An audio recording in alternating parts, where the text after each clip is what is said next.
many of you have ever had a dream? Raise your hand. You've had a dream, something in you. And for her, that dream was to just open up a little restaurant. And so she drove about 40 minutes north of here, and she found a building in Delray Beach, Florida. And now she decided to rent the building out. She opened up a little Haitian cuisine, and she started to go around the community and let people know about the business. People are coming in, they're eating rice and beans and plantains, and business is starting to look good. I hear some people clapping. That's some good food. And so she's her second year in, and things are looking okay. And one day she's at home, and all of a sudden she gets an unexpected knock on the door. When she opens the door, there's a gentleman who hands her some legal documents. Now, I gotta take a moment to educate you a little bit so you can understand her response. You're down here in South Florida, and you're also in the healthcare industry. There are a lot of Haitian people in the healthcare industry. Matter of fact, there's some Haitian people in the house right now. And so one of the ways you can tell if there's someone Haitian around in your clinic, in your hospital, is if you're ever just sitting down, minding your business, working on a patient, and all of a sudden you hear, oh. There's definitely a Haitian in the house. So I want you all to say it with me on three. 1, 2, 3, oh. Yes. So when my mom got those paperwork, what did she say? Oh. Exactly. And as she started to flip through the paperwork, what she realized is that this property was going into foreclosure. And so my mom decided to call the number that was on there. And so she calls them up and she goes, hello, yes. Hello, this is Marie. I received some paper in the mail. Yeah, I don't understand. I pay my rent every month on time. I don't understand. The paper says going to foreclosure. And the lady goes, oh, Marie, we're so sorry. She said, even though you've been paying the landlord rent every single month on time, he has a mortgage. The mortgage is attached to the building. He has been paying the mortgage, so therefore the building is going into foreclosure. And my mom said, I don't understand. And my mom hung up the phone. And she started thinking to herself, all my life, I worked so hard. I take all my money. This is how I take care of my 2 boys. What am I going to do? And so, here's what my mom understood.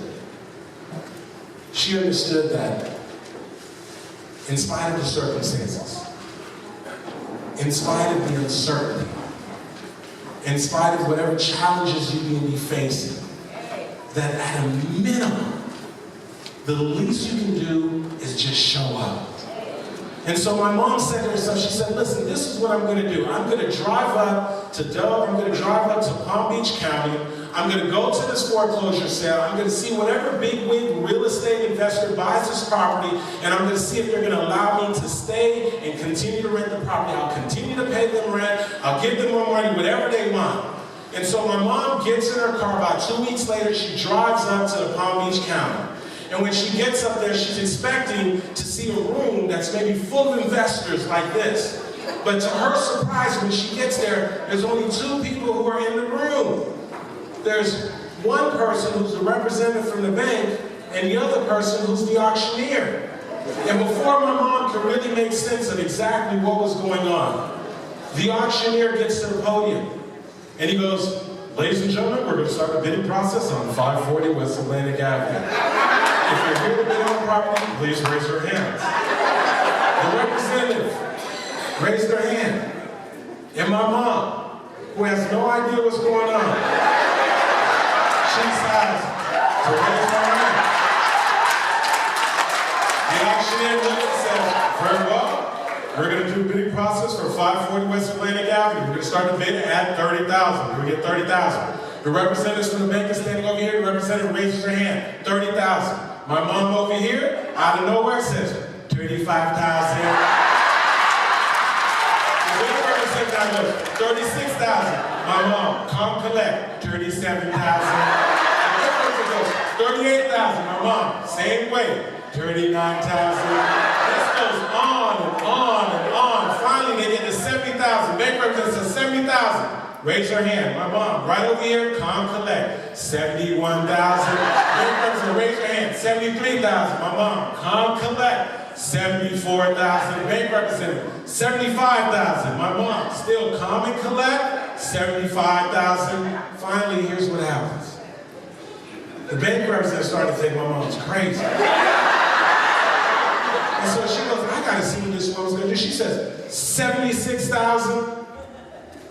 And then my mom over here now, my mom's starting to get a little attitude. And she's figuring, I don't have this money anyway. And so my mom walks over and she goes, 76,500.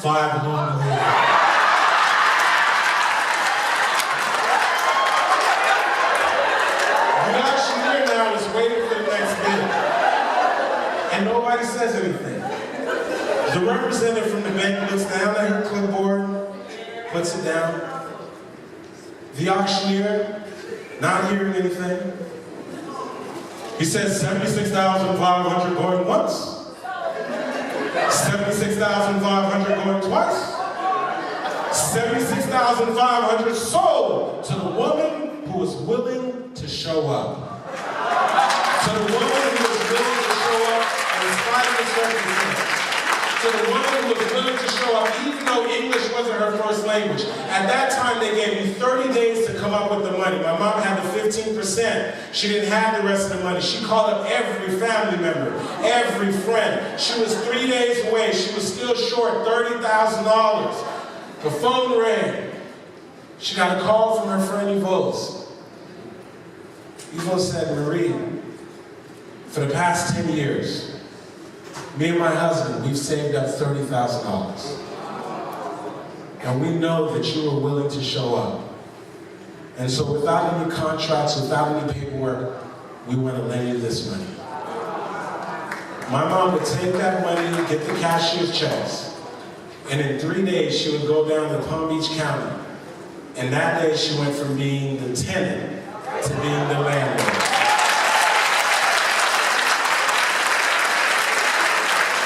All because of what? Because she was willing to show up. And so here's what I say to you. There are going to be times when you're frustrated. There are going to be times when there's uncertainty.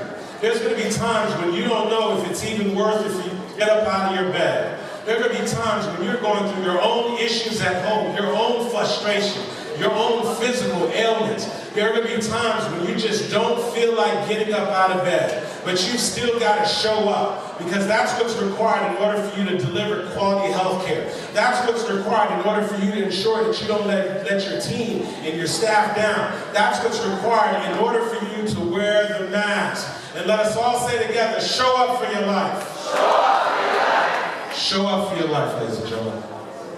Because if you don't, nobody else will.